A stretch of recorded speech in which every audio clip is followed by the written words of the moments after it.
ಅತ್ಯಂತ ಸಂತೋಷ ಮತ್ತು ಸಡಗರ ಸಂಭ್ರಮದಿಂದ ಸಮಾರಂಭ ನಡೀತಾ ಇದೆ.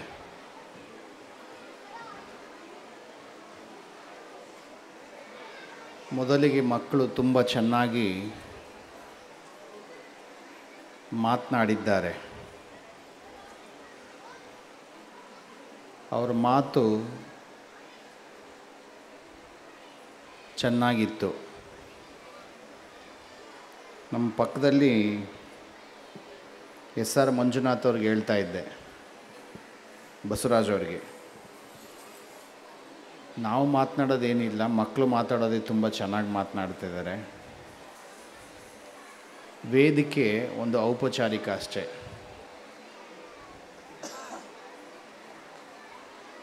ಮಾತನಾಡುವಂಥ ಸಂದರ್ಭದಲ್ಲಿ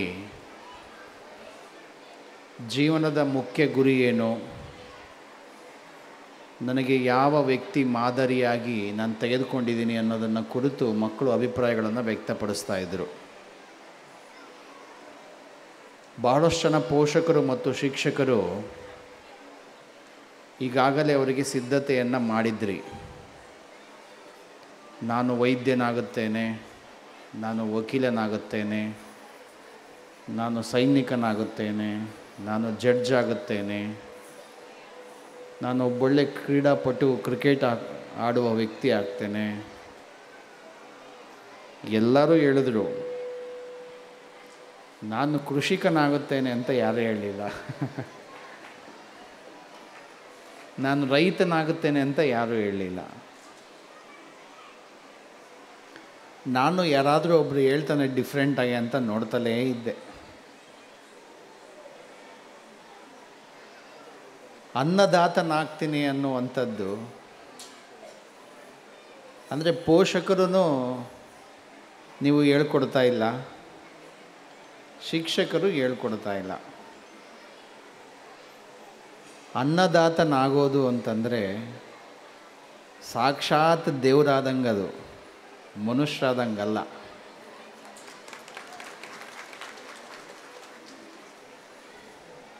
ನಿಮ್ಮ ಮಕ್ಕಳ ಬಗ್ಗೆ ನೀವು ಇಟ್ಟಿರೋ ಕನಸಿಗೆ ನಿಮಗೆ ತುಂಬ ಧನ್ಯವಾದ ಹೇಳ್ತೇನೆ. ತಪ್ಪಲ್ಲ.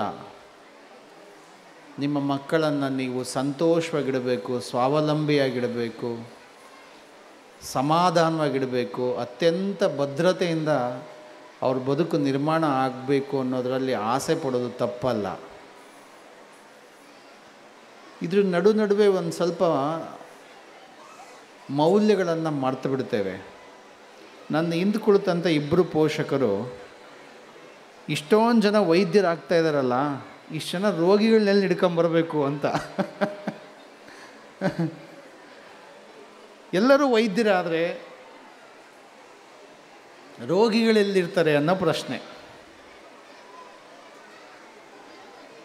ತಂದೆ ತಾಯಿಗಳ ಕನಸು ಮಕ್ಕಳ ಶಕ್ತಿಯನ್ನು ಒಂದಿಷ್ಟು ಗಮನಿಸಿ ನೀವು ವ್ಯವಸ್ಥೆಗಳನ್ನು ನಿರ್ಮಾಣ ಮಾಡಿ, ಸನ್ನಿವೇಶಗಳನ್ನು ಕಟ್ಕೊಡಿ. ಎಲ್ಲ ಮಕ್ಕಳಿಗೂ ಅದ್ಭುತವಾದಂಥ ಒಂದು ಪ್ರತಿಭೆ ಇದೆ, ಕಲೆ ಇದೆ, ಜೀವನೋತ್ಸಾಹ ಇದೆ. ಒಂದಿಷ್ಟು ನೀವು ಯಾಂತ್ರಿಕವಾದಂತಹ ಹಣ ಬರುವಂಥ, ಹಣ ಉತ್ಪಾದನೆ ಮಾಡುವಂಥ ಒಂದು ವೃತ್ತಿಯನ್ನಷ್ಟೇ ಫೋಕಸ್ ಮಾಡಬೇಡಿ. ಅದರಿಂದ ನಿಮ್ಮ ಮಕ್ಕಳು ಸಮಾಧಾನವಾಗಿರ್ತಾರಂತ ನೀವು ಭಾವಿಸ್ಕೊಳ್ಳೋಕ್ಕೆ ಹೋಗಬೇಡಿ. ಒತ್ತಡಗಳನ್ನು ಹಾಕಬೇಡಿ. ಅವನ ನೈಜವಾದಂಥ ಮನಸ್ಥಿತಿಗಳು ಏನಿದೆಯೋ, ನಾನಾಗಬೇಕು ಅನ್ನುವಂಥ ಮನಸ್ಥಿತಿ ಏನಿದೆಯೋ ಅದಕ್ಕೆ ಪ್ರೋತ್ಸಾಹ ಮಾಡಿ. ಎಷ್ಟೋ ಸಲ ನಾವು ಮಕ್ಕಳಿಗೆ ವಿದ್ಯೆಯನ್ನು, ನಮ್ಮ ಜ್ಞಾನವನ್ನು ತುರುಕುವಂಥ ವ್ಯವಸ್ಥೆಯನ್ನು ಮಾಡ್ತೇವೆ. ಅದು ತಗೊಳ್ಳೋದಿಲ್ಲ. ಅದು ಇನ್ನೊಂದು ಸಲ ಅವ್ರ ಮಾತುಗಳೆಲ್ಲ ಕೇಳ್ಕೋತಾ ಬರ್ರಿ. ನಾನು ಏನೋ ಒಂದು ಆಗಬೇಕು ಅನ್ನೋ ಕನಸನ್ನು ಬಿತ್ತೋದು ನಮ್ಮ ಜವಾಬ್ದಾರಿನೇ. ಅದು ಅದ್ರ ಜೊತೆಗೆ ನೀನು ಏನಾದರೂ ಆಗು, ಫಸ್ಟು ಮನುಷ್ಯನಾಗಬೇಕು, ಮಾನವೀಯತೆಯಿಂದ ಬದುಕಬೇಕು, ದಯೆಯಿಂದ ಇರಬೇಕು, ಪ್ರೀತಿಯಿಂದ ಇರಬೇಕು, ಅಂತಃಕರಣದಿಂದ ಇರಬೇಕು. ನಮ್ಮ ಸಂಬಂಧಗಳನ್ನೆಲ್ಲ ನನ್ನ ತಂದೆ, ನನ್ನ ತಾಯಿ, ನನ್ನ ಅಕ್ಕ, ನನ್ನ ಅಣ್ಣ, ನನ್ನ ಸಹೋದರ, ನನ್ನ ಪರ ಏನು ನನ್ನ ಪರಸ್ಥಳದಲ್ಲಿರುವಂಥ ನನ್ನ ಅಕ್ಕಪಕ್ಕದಲ್ಲಿರುವ ಮನೆಯವ್ರ ಜೊತೆಗೆ ಎಲ್ಲ ಸಂಬಂಧಗಳನ್ನು ಚೆನ್ನಾಗಿ ಇಟ್ಕೋಬೇಕು ಅನ್ನುವಂಥ ಸಂಬಂಧಗಳ ಮೌಲ್ಯವನ್ನು ಕಲಿಸ್ಬೇಕು. ಎಷ್ಟೋ ಸಲ ಇದು ಯಾವುದನ್ನು ಕೂಡ ನಾವು ಕಲಿಸೋದಿಲ್ಲ. ವಾಟ್ಸಪ್ಪಲ್ಲಿ ಅನೇಕ ವೀಡಿಯೋಸ್ಗಳು ಬರ್ತಾ ಇರ್ತವೆ, ನೀವು ನೋಡಿದ್ದೀರಾ. ಮಕ್ಕಳು ಎಷ್ಟು ಅವರು ನಿಜವಾಗ್ಲೂ ತಂದೆ ತಾಯಿಗಳು ಏನು ಮಾಡ್ತಾರೋ ಅದನ್ನು ಖಂಡಿತವಾಗೂ ಅವ್ರು ಮಾಡೇ ಮಾಡ್ತಾರೆ. ಹಾಗಾಗಿ ಮಕ್ಕಳ ಮುಂದೆ ನಮ್ಮ ಸಣ್ಣತನಗಳನ್ನು, ಸಣ್ಣ ಗುಣಗಳನ್ನು ಯಾವತ್ತೂ ಪ್ರದರ್ಶನ ಮಾಡಬೇಡಿ. ಅದರಲ್ಲೂ ಕೂಡ ನೀವು ನಿಮ್ಮ ಮಕ್ಕಳಿಗೆ ನೀವು ಏನಿದ್ದೀರೋ ಅದು ಹಾಗೇ ಆಗ್ತಾರೆ. ನೀವು ಏನು ಮಾತನಾಡ್ತೀರೋ ಅದನ್ನು ಮಾತನಾಡ್ತಾರೆ. ನೀವು ಯಾವ ರೀತಿ ನಡ್ಕೊಳ್ತೀರೋ ಅದನ್ನು ಆ ರೀತಿ ನಡ್ಕೊಳ್ತಿರ್ತಾರೆ. ಮಕ್ಕಳ ಮನಸ್ಸು ಬಿಳಿ ಹಾಳೆ ಇದ್ದಂಗೆ. ಯಾವುದೇ ಕಾರಣಕ್ಕೂ ನಿಮ್ಮ ಜಗಳ ಆಡುವಾಗ, ಮನೆಯಲ್ಲಿ ಯಾವುದೋ ಸನ್ನಿವೇಶಗಳು ನಿರ್ಮಾಣ ಆದಾಗ ನೀವು ನಿಮಗೆ ಗೊತ್ತಿಲ್ಲದಾಗಿ ನೀವು ವ್ಯವಹರಿಸ್ತಿರ್ತೀರ. ಅದನ್ನೆಲ್ಲ ನಿಮ್ಮ ಮಕ್ಕಳು ಕಲಿತಾ ಇರ್ತಾರೆ. ಅದು ಅಲ್ಲೇ ಎಜುಕೇಷನ್ ಶುರುವಾಗ್ತದೆ. ಸುಮ್ಮನೆ ಹೇಳಿಲ್ಲ, ತಾಯಿಯೇ ಮೊದಲ ಗುರು, ಮನೆಯೇ ಮೊದಲ ಪಾಠಶಾಲೆ ಅಂತ ಸುಮ್ಮನೆ ಹೇಳಿಲ್ಲ. ಆ ದೃಷ್ಟಿಯಿಂದ ನೀವು ಏನು ಮಕ್ಕಳನ್ನು ಆಗಬೇಕು ಅಂತಿದ್ದೀರೋ ನೀವು ಅದು ಆಗಿ ಫಸ್ಟು. ಇದು ಸತ್ಯವಾದ ಮಾತು. ಎಷ್ಟೋ ಸಲ ಮಕ್ಕಳು ನಿಮ್ಮನ್ನು, ನಿಮ್ಮ ವ್ಯಕ್ತಿತ್ವವನ್ನು, ಅವ್ರ ಮನಸ್ಸಿನಲ್ಲಿ ಒಂದು ಜಡ್ಜ್ಮೆಂಟ್ ಇರುತ್ತೆ, ನಮ್ಮ ತಂದೆ ಅಂದರೆ ಹೀಗೆ ಅಂತ. ಭಾಳಷ್ಟು ಜನ ನಮ್ಮ ತಂದೆ ತಾಯಿಗಳೇ ನಮಗೆ ರೋಲ್ ಮಾಡಲ್ ಅಂತ ಹೇಳಿದ್ರು, ನೆನಪಿದೆಯಲ್ಲ? ಯಾಕೆ ಹೇಳ್ತಾರೆ? ನಿಮ್ಮ ಮೇಲೆ ಅಗಾಧವಾದಂಥ ಪ್ರೇಮ ಇರ್ತದೆ. ಹಾಗಾಗಿ ಮಕ್ಕಳ ಮನಸ್ಸು ಒಂದು ಚಂದದ ಹೂ ಇದ್ದಂಗೆ, ಒಂದು ಒಳ್ಳೆ ಸುಂದರವಾದ ತೋಟ ಇದ್ದಂಗೆ. ನಾವು ಅದನ್ನು ಚೆನ್ನಾಗಿ ಕಾಪಾಡ್ಕೋಬೇಕು.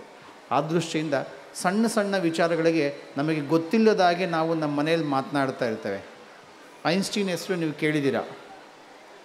ದೊಡ್ಡ ತತ್ವಜ್ಞಾನಿ, ದೊಡ್ಡ ಫಿಲಾಸಫರ್. ನೊಬೆಲ್ ಪ್ರಶಸ್ತಿಯನ್ನು ತೆಗೆದುಕೊಂಡಂಥ ಐನ್ಸ್ಟೀನು ಒಂದು ಬಸ್ನಲ್ಲಿ ಹೋಗ್ತಾ ಇರ್ತಾರೆ. ಬಸ್ಸಲ್ಲಿ ಹೋಗ್ತಿರುವಂಥ ಸಂದರ್ಭದಲ್ಲಿ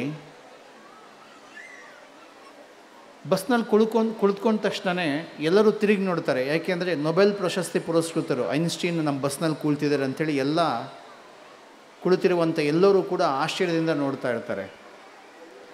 ಬಸ್ ಕಂಡಕ್ಟ್ರು ಕೂಡ, ಐನ್ಸ್ಟೀನ್ ಅವರು ಕುಳಿತಿದ್ದಾರೆ ನಮ್ಮ ಬಸ್ನಲ್ಲಿ.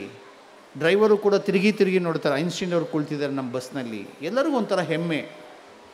ಸರಿ, ಬಸ್ಸು ಮುಂದೆ ಹೋಗ್ತಾ ಇತ್ತು. ಸಹಜವಾಗಿ ಟಿಕೆಟ್ ತೊಗೋಬೇಕಲ್ಲ. ಕಂಡಕ್ಟ್ರು ಬಂದು ಟಿಕೆಟ್ ತೊಗೊಳ್ತಾನೆ.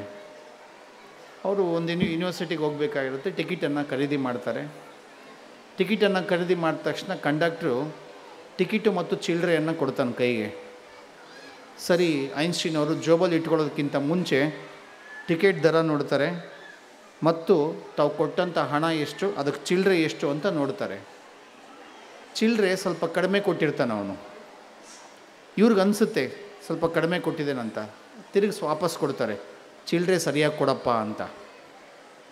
ಕಂಡಕ್ಟ್ರು ಒಂದೇ ಸಲ ಆಶ್ಚರ್ಯಚಕಿತನಾಗ್ತಾನೆ. ನಾನೇನೋ ತಪ್ಪು ಕೊಟ್ಟಿದ್ದೀನಿ ಅಂಥೇಳಿ ಮತ್ತೆ ಚಿಲ್ಲರೆಯನ್ನು ಪಡೆದುಕೊಂಡು ಎಣಿಸ್ತಾನೆ. ಸರಿ ಇರುತ್ತೆ. ಸರ್, ಇಲ್ಲ ನಾನು ಸರಿ ಕೊಟ್ಟಿದ್ದೀನಿ ಅಂತ ಕೊಡ್ತಾನೆ. ತಕ್ಷಣ ತೊಗೊಂಡ್ಬಿಟ್ಟು ಮತ್ತೆ ಐನ್ಸ್ಟೀನ್ ಅವ್ರು ಎಣಿಸ್ತಾರೆ. ಮತ್ತೆ ಅವರಿಗೆ ತಪ್ಪು ಲೆಕ್ಕ ಬರ್ತದೆ. ಇಲ್ಲ ಕಣಪ್ಪ, ಸರಿ ಕೊಡು ಅಂತ ಕೊಡ್ತಾರೆ. ಮತ್ತೆ ಇವನು ಅದನ್ನು ಪಡ್ಕೊಳ್ತಾನೆ. ಟಿಕೆಟ್ ದರ ನೋಡ್ತಾನೆ, ಅವರಿಂದ ಪಡೆದಿರೋ ಹಣ ನೋಡ್ತಾನೆ, ಚಿಲ್ಲರೆಯನ್ನು ಎಣಿಸ್ತಾನೆ. ಸರಿ ಇರ್ತದೆ ಕಂಡಕ್ಟ್ರಿಗೆ. ಸರ್, ಸರಿ ಕೊಟ್ಟಿದ್ದೀನಿ ಅಂತ ಕೊಡ್ತಾನೆ. ಐನ್ಸ್ಟೀನ್ ಅವ್ರಿಗೆ ಸ್ವಲ್ಪ ಸಿಟ್ಟು ಬರ್ತದೆ. ಸರಿಯಾಗಿ ಎಣಿಸ್ಕೊಡು, ತಗೋ ಇಲ್ಲಿ ಅಂತ ವಾಪಸ್ ಕೊಡ್ತಾರೆ. ಅವನು ಇದೇನಿದು, ಒಬ್ಬ ನೊಬೆಲ್ ಪ್ರಶಸ್ತಿ ಪುರಸ್ಕೃತರಿಗೆ ನಾನು ತಪ್ಪು ಕೊಟ್ಟನಲ್ಲ ಅನ್ನೋ ಒಂದು ಮನಸ್ಸಿನಲ್ಲಿ ಅವನಿಗೆ ಕಾಡೋಕ್ಕೆ ಶುರುವಾಗ್ತದೆ. ತುಂಬ ಗಂಭೀರವಾಗಿ ಅವನು ಮತ್ತೆ ಇವ್ರು ಕೊಟ್ಟಂಥ ಹಣ ಮತ್ತು ತಾನು ಕೊಟ್ಟಂಥ ವಾಪಸ್ ಹಣ ಚಿಲ್ಲರೆನ ಮತ್ತೆ ಎಣಿಸಿ ಮತ್ತೆ ಟಿಕೆಟ್ ನೋಡ್ತಾನೆ. ಎಲ್ಲ ಸರಿ ಇರ್ತದೆ. ತೆಗೆದು ವಾಪಸ್ ಕೊಡ್ತಾನೆ. ಸರ್ ತೊಗೊಳ್ಳಿ ಸರ್, ಸರಿಯಾಗಿ ಕೊಟ್ಟಿದ್ದೀನಿ ಅಂತ. ಮತ್ತೆ ಇವ್ರು ಎಣಿಸ್ತಾರೆ, ತಪ್ಪಿರುತ್ತೆ. ಭಾಳ ಸಿಟ್ಟು ಬರುತ್ತೆ. ಸರಿ ಗೊತ್ತಾಗೋದಿಲ್ಲವ ನಿನಗೆ, ಟಿಕೆಟ್ ಸರಿಯಾಗಿ ಕೊಟ್ಬಿಟ್ಟು ಚಿಲ್ಲರೆ ಕೊಡೋಕ್ಕಾಗಲ್ವ ನಿನಗೆ ಅಂತ ಕೊಟ್ಬಿಡ್ತಾರೆ. ಅವನಿಗೆ ಸಿಟ್ಟು ಬರ್ತದೆ ಅವಾಗ.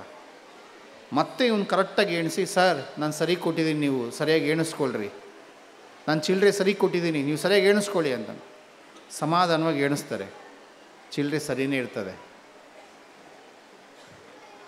ಸರಿ ಇದೆ ಬಿಡಪ್ಪ ಅಂತಾರೆ. ಸುಮ್ಮನಿರ್ಬೇಕಾ ಬೇಡ ಕಂಡಕ್ಟ್ರು, ಇವ್ರಿಗೆ ಯಾರಪ್ಪ ನೊಬೆಲ್ ಪ್ರಶಸ್ತಿ ಕೊಟ್ಟಿದ್ದು ಅಂದ್ಬಿಡ್ತಾನೆ. ಹಂಗಂದ ತಕ್ಷಣವೇ ಐನ್ಸ್ಟೀನ್ ಮನಸ್ಸಿಗೆ ಭಾಳ ತೊಗೊಳ್ತಾರೆ ಅದನ್ನ. ವಿಶ್ವವಿದ್ಯಾಲಯಕ್ಕೆ ಹೋಗ್ತಾರೆ, ಅಲ್ಲಿ ಕೂಡ ಯಾರ ಜೊತೆ ಮಾತನಾಡಲ್ಲ. ಆಫೀಸ್ನಲ್ಲಿ ಸುಮ್ಮನೆ ಕೂತ್ಕೊಳ್ತಾರೆ. ಸರಿ, ಎಲ್ಲ ಮುಗಿದು ಸಂಜೆ ಆಗ್ತದೆ, ಅಲ್ಲಿ ಮನೆಗೆ ಬರ್ತಾರೆ. ಯಾರಿಗೆ ಗೊತ್ತಾಗಲಿದ್ರೂ ತನ್ನ ಹೆಂಡ್ತಿಗೆ ಗೊತ್ತಾಗ್ತದೆ, ಯಾಕೆ ಇವತ್ತು ಇಷ್ಟು ಬೇಜಾರಾಗಿದ್ದಾರಲ್ಲ, ರಾತ್ರಿ ಯಾಕೋ ಸರಿಯಾಗಿ ಊಟ ಮಾಡ್ತಿರಲ್ಲ. ಸುಮ್ಮನೆ ಕೂತಿರ್ತಾರೆ. ಐನ್ಸ್ಟೀನ್ ಅವ್ರಿಗೆ ಕೇಳ್ತಾರೆ, ಯಾಕೆ, ಏನಾಯಿತು ಅಂಥದ್ದು? ಇಲ್ಲ, ಬೆಳಗ್ಗೆ ಒಂದು ಘಟನೆ ನಡೀತು. ಯಾವ ವಿಷಯಕ್ಕೆ? ಚಿಲ್ಲರೆ ವಿಷಯಕ್ಕೆ. ಯಾವ ವಿಷಯಕ್ಕೆ? ಚಿಲ್ಲರೆ ವಿಷಯಕ್ಕೆ. ಓ, ಚಿಲ್ಲರೆ ವಿಷಯಕ್ಕೆ ಬೇಜಾರಾಗಿದ್ದೀರಾ? ಆಗ ತನ್ನ ಹೆಂಡತಿ ಹೇಳ್ತಾಳೆ, ನೀವು ಇಂಥ ಚಿಲ್ಲರೆ ವಿಷಯಗಳನ್ನು ಇಷ್ಟೊಂದು ಮನಸ್ಸಿಗೆ ತೊಗೊಂಡಿದ್ರೆ ನೀವು ಯಾವತ್ತೂ ನೊಬೆಲ್ ಪ್ರಶಸ್ತಿಯನ್ನು ತೆಗೆದುಕೊಳ್ತಿದ್ದಿಲ್ಲ, ಒಬ್ಬ ಐನ್ಸ್ಟೀನ್ ಆಗ್ತಿದ್ದಿಲ್ಲ ಅಂತ. ಇದರ ಅರ್ಥ ಇಷ್ಟೇ, ಯಾವುದೇ ಚಿಲ್ಲರೆ ವಿಷಯಗಳನ್ನು ನಿಮ್ಮ ಮಕ್ಕಳ ಮುಂದೆ ಮಾತನಾಡಬೇಡಿ. ಅದು ಯಾವ ಸ್ವರೂಪ ಹೋಗ್ತದೆ ಅಂತಂದರೆ, ಐನ್ಸ್ಟೀನ್ ಅಂತ ಒಬ್ಬ ಮಹಾನ್ ವ್ಯಕ್ತಿನೇ ಒಂದು ಸಣ್ಣ ಕಂಡಕ್ಟರ್ ಆಡಿದಂಥ ಮಾತು, ಎಲ್ಲೋ ಒಂದು ಸಣ್ಣ ತಪ್ಪನ್ನು ಆಡಿದಂಥ ಒಂದು ಮಾತನ್ನು ಒಂದು ದಿವಸ ಕ್ಯಾರಿ ಮಾಡ್ತಾರೆ. ನಿಮ್ಮ ತಂದೆ ತಾಯಿಗಳಾದಂಥ ಒಂದು ಚಿಲ್ಲರೆ ಮಾತನ್ನು ನಿಮ್ಮ ಮಕ್ಕಳು ಎಷ್ಟು ಕ್ಯಾರಿ ಮಾಡ್ಬೋದು? ದಯಮಾಡಿ ಏನು ಮಾತನಾಡಿದ್ರು ದೊಡ್ಡತನದಿಂದನೇ ಮಾತನಾಡಿ ವಿನಃ ಚಿಲ್ಲರೆ ವಿಷಯಗಳನ್ನು ಭಾಳ ತಲೆಗೆ ಹಾಕ್ಕೊಳ್ಳೋಕೆ ಹೋಗ್ಬೇಡಿ.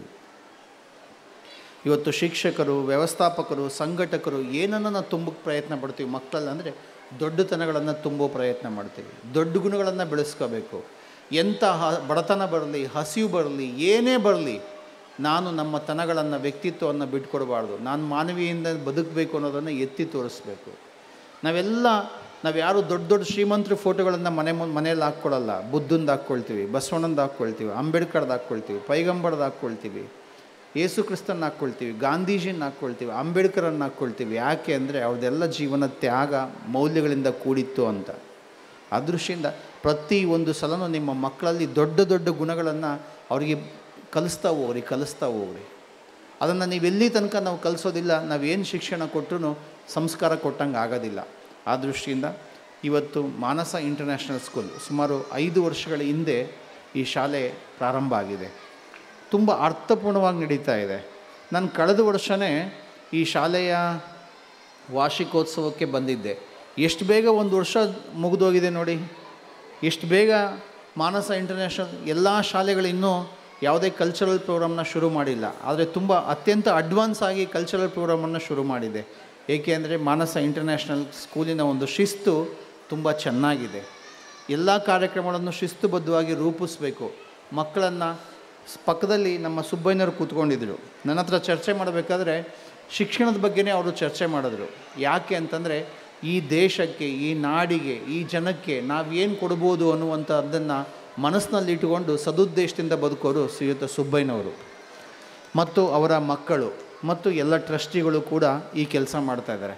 ಈ ಮಾನಸ ಇಂಟರ್ನ್ಯಾಷನಲ್ ಸ್ಕೂಲು ಇದೇ ರೀತಿಯಾದಾಗಿ ಒಂದು ಮೌಲ್ಯಾಧಾರಿತ ಶಿಕ್ಷಣವನ್ನು ಕೊಡ್ಕೊಳ್ತಾ ಅವ್ರು ಹೋದರೆ ಇದು ಒಂದಲ್ಲ ಒಂದು ದಿವಸ, ಕೇವಲ ಕೆಲವು ವರ್ಷಗಳಲ್ಲಿ ಒಂದು ಸೀಟ್ ಪಡ್ಕೊಳ್ಳೋಕ್ಕೂ ಕೂಡ ನೀವು ಕ್ಯೂವಲ್ಲಿ ನಿಂತ್ಕೊಳ್ಳುವಂಥ ಪ್ರಸಂಗ ಖಂಡಿತವಾಗಲೂ ಬಂದೇ ಬರುತ್ತೆ ಈ ಶಾಲೆಗೆ. ಏಕೆಂದರೆ ಈ ಶಾಲೆ ಸಾವಿರಾರು ಮಕ್ಕಳನ್ನು ಬೆಳೆಸುವಂಥ ಒಂದು ಶಕ್ತಿ ಕೇಂದ್ರ ಆಗಬೇಕು, ಒಂದು ಜ್ಞಾನ ಕೇಂದ್ರ ಆಗಬೇಕು. ಎಲ್ಲ ಟ್ರಸ್ಟಿಗಳು ಆಗಿರ್ಬೋದು, ಶಿಕ್ಷಕರಾಗಿರ್ಬೋದು ಸಮರ್ಪಣಾ ಭಾವದಿಂದ ಇದ್ದಾರೆ. ಎಷ್ಟು ಅವರು ಶಿಸ್ತುಬದ್ಧವಾಗಿ ಕಾರ್ಯಕ್ರಮಗಳನ್ನು ರೂಪಿಸ್ತಾ ಇದ್ದಾರೆ. ಮೊನ್ನೆ ಒಂದು ಶಾಲೆಯ ಕಟ್ಟಡದ ಉದ್ಘಾಟನಾ ಸಮಾರಂಭಕ್ಕೂ ಕೂಡ ನಾನು ಬಂದಿದ್ದೆ. ಕಳೆದ ವರ್ಷ ಈ ಸಾಂಸ್ಕೃತಿಕ ಸಮಾರಂಭಕ್ಕೂ ಬಂದಿದ್ದೆ.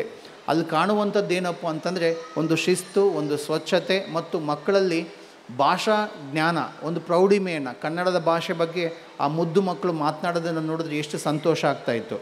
ಜೊತೆಗೆ ಇಂಗ್ಲೀಷ್ನಲ್ಲಿ ಅವರೆಷ್ಟು ಫ್ಲೂಯೆನ್ಸಿಯಾಗಿ ಮಾತನಾಡ್ತಾರೆ ಮಕ್ಕಳು. ಪ್ರತಿಯೊಬ್ಬರೂ ಕೂಡ ಮಕ್ಕಳನ್ನು ವೇದಿಕೆ ಮೇಲೆ ಯಾವುದೇ ವೇದಿಕೆಯ ಭಯ ಅವ್ರಿಗಿರಬಾರ್ದು ಅನ್ನೋದನ್ನು ಈ ಒಂದು ಸ್ಕೂಲು, ಈ ಒಂದು ಶಾಲೆ ಪ್ರಾರಂಭ ಮಾಡಿದೆ.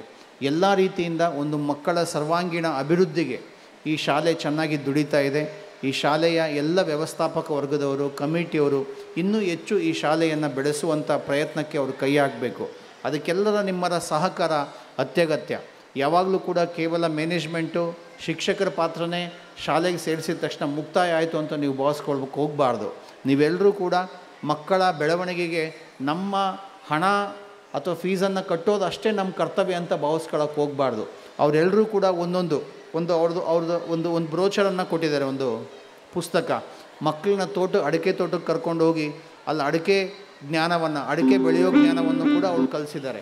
ಅಂದರೆ ಒಂದೊಂದು ವಿಷಯದಲ್ಲೂ ಕೃಷಿ ಜ್ಞಾನ ಇರ್ಬೋದು, ದೇಶದ ಜ್ಞಾನ ಇರ್ಬೋದು, ಸಮಾಜದ ಜ್ಞಾನ ಇರ್ಬೋದು, ಕುಟುಂಬದ ಜ್ಞಾನ ಇರ್ಬೋದು, ಎಲ್ಲ ಜ್ಞಾನವನ್ನು ಕೊಡುವಂಥ ಉದ್ದೇಶ ಈ ಶಿಕ್ಷಣ ಸಂಸ್ಥೆಗಿದೆ. ಈ ಮಾನಸ ಇಂಟರ್ನ್ಯಾಷನಲ್ ಸ್ಕೂಲು ಇನ್ನೂ ಅತಿ ಹೆಚ್ಚು ಚೆನ್ನಾಗಿ ಬೆಳೀಲಿ ಅನ್ನುವಂಥ ಆಶೆಗಳನ್ನು ವ್ಯಕ್ತಪಡಿಸ್ತಾ, ನಾನು ಇವತ್ತೊಂದು ಸಮಾರಂಭ ಇತ್ತು, ನಾನು ಬರದಲ್ಲೇ ಇದ್ರೆ ನಡೆಯುತ್ತೇನೋ ಅಂತ ನಮ್ಮ ಜನಾರ್ದನ್ ಅವ್ರಿಗೆ ಕೇಳಿಕೊಂಡೆ. ಇಲ್ಲ ಸ್ವಾಮೀಜಿ, ಏನಿದ್ರು ನೀವು ಬರಲೇಬೇಕು, ನೀವು ಬಂದರೆ ಸಾಕು ನಮಗೊಂದು ಧೈರ್ಯ, ಒಂದು ಸ್ಫೂರ್ತಿ ಅಂದರು. ಖಂಡಿತವಾಗ್ಲೂ ನಮ್ಮ ಮಾನಸ ಇಂಟರ್ನ್ಯಾಷನಲ್ ಸ್ಕೂಲು ಅದು ನಮ್ಮದು, ನಮ್ಮ ಶಾಲೆ. ನಾವು ಯಾವಾಗಲೂ ಕೂಡ ನಿಮ್ಮ ಜೊತೆಗಿರ್ತೀವಿ. ನೀವು ಮಕ್ಕಳ ಸರ್ವಾಂಗೀಣ ಅಭಿವೃದ್ಧಿಗೆ ನೀವು ಏನೇನು ಸತ್ಕಾರ್ಯಗಳನ್ನು ಮಾಡ್ತೀರೋ ನಿಮ್ಮ ಜೊತೆಗೆ ನಾನು ಕೈ ಜೋಡಿಸ್ತೇನೆ. ನಿಜವಾಗ್ಲೂ ತುಂಬ ಭವ್ಯವಾದ ಕಟ್ಟಡವನ್ನು ಒಂದು ಸಿಟಿಯಲ್ಲಿ ಮಾಡಿ ಅವರು ತುಂಬ ಶ್ರಮ ಪಡ್ತಾ ಇದ್ದಾರೆ. ಅವರಿಗೆ ಜೋರಾಗಿ ಚಪ್ಪಾಳೆಯನ್ನು ತಟ್ಟಿ, ಇಡೀ ಸಂಸ್ಥೆಯವರಿಗೆ ಜೋರಾಗಿ ಚಪ್ಪಾಳೆಯನ್ನು ತಟ್ಟಿ ಅಭಿನಂದಿಸ್ರಿ ಅನ್ನುವಂಥ ಮಾತನ್ನು ಹೇಳ್ತಾ, ನಂದು ಮತ್ತೆ 6:30-7 ಗಂಟೆ ಒಳಗಡೆ ನಾನು ಚಿತ್ರದುರ್ಗದಲ್ಲಿ ಒಂದು ಸಮಾರಂಭ ಇರೋದ್ರಿಂದ ದಯಮಾಡಿ ಎಲ್ಲ ಪೋಷಕರು ಮತ್ತು ವೇದಿಕೆ ಮೇಲೆಯವರು ಕ್ಷಮೆಯನ್ನು ಕೇಳ್ಕೊಳ್ತಾ ನಾನು ನಿರ್ಗಮಿಸ್ತಾ ಇದ್ದೀನಿ. ಎಲ್ಲರಿಗೂ ಒಳ್ಳೆಯದಾಗಲಿ. ಶರಣಾರ್ಥಿಗಳು.